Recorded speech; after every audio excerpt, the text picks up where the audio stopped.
Hi, Hari.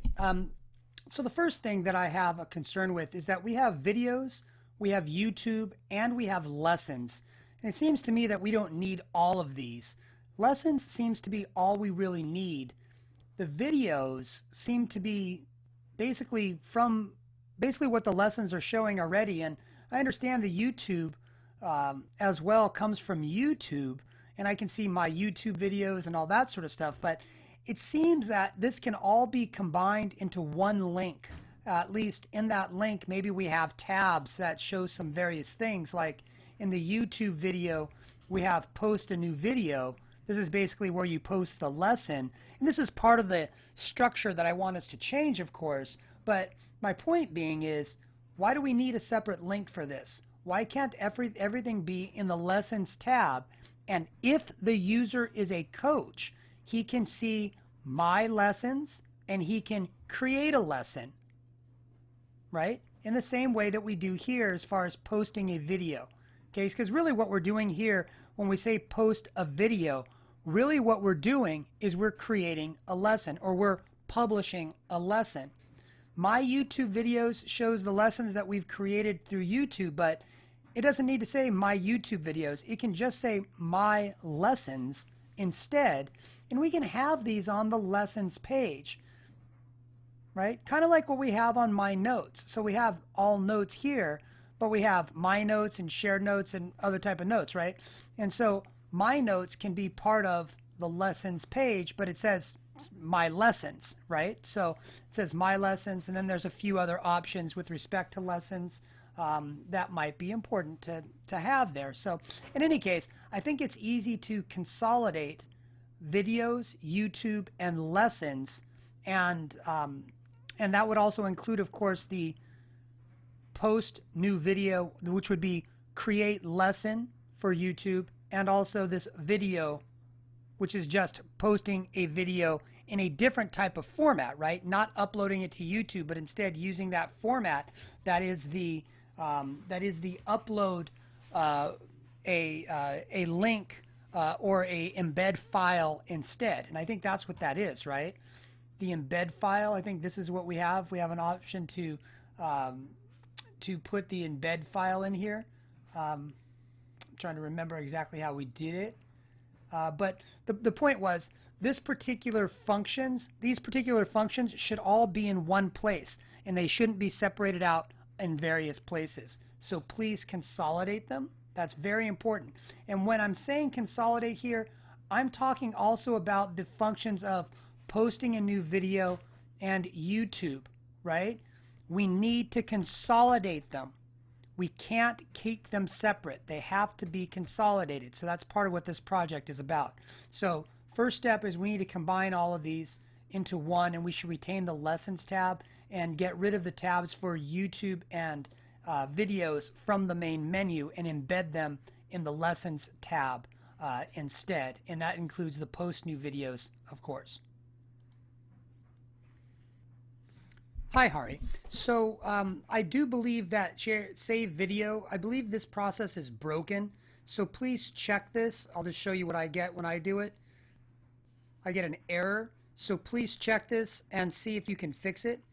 But I wanted to go through this process with you because this general process that we're using now really needs to be streamlined, because this is not good. It's not good for a number of reasons.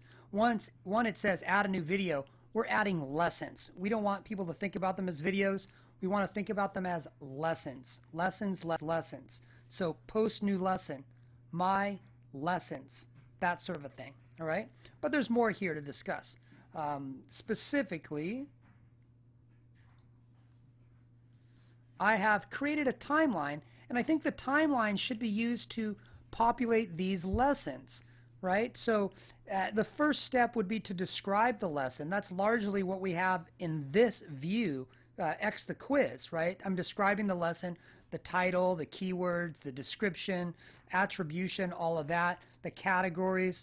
As far as the quiz goes, the quiz is a different story. I mean, the quiz is a feature. It's not a description, but the description would largely be a lot of these items here.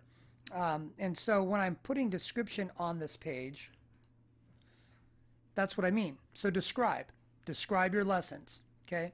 And that's usually that's really the features that currently exist on the page, okay, on that other page. The second one says features. Sorry, I shouldn't have confused you by saying features in this subcategory. Maybe I changed this to options.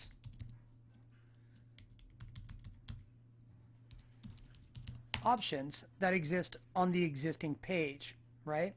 The second step is features. So what do you want to add? Do you want to add a quiz? Do you want to sell your notes? Do you want a quiz? Do you want to offer notes or sell notes? If the user says, yes, I want to add a quiz, the user then would create the quiz right there on the spot. So the quiz would say, how many questions do you want to have? What type of questions do you want to have? And it would go through the process of allowing the user to create the quiz. Name the quiz, create the questions, create the answers, and save the quiz. The quiz would then be added to the user's profile and attached to the lesson automatically. If the user wants to, the user can also attach an existing quiz like we do now. But the user should be able to create the quiz right there as he's publishing the lesson. The same thing for notes. The user should be able to create on the page as he's creating the lesson. Very, very important that he's able to do this. And also sell the notes and set the price right there as he's creating the lesson. And the notes then would be attached accordingly. The second is to share. So in this step, the step is very important. We want users to share the lessons they create with Twitter and Facebook and LinkedIn and all of that. We may even want an email. Let me add email here.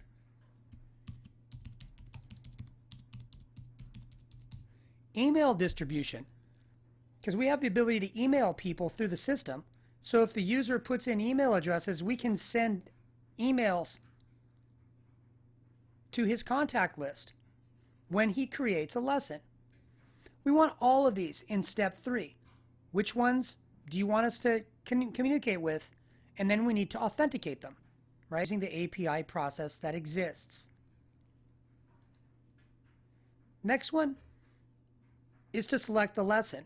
Now, I put here browse for the lesson on the machine, but maybe the lesson already exists.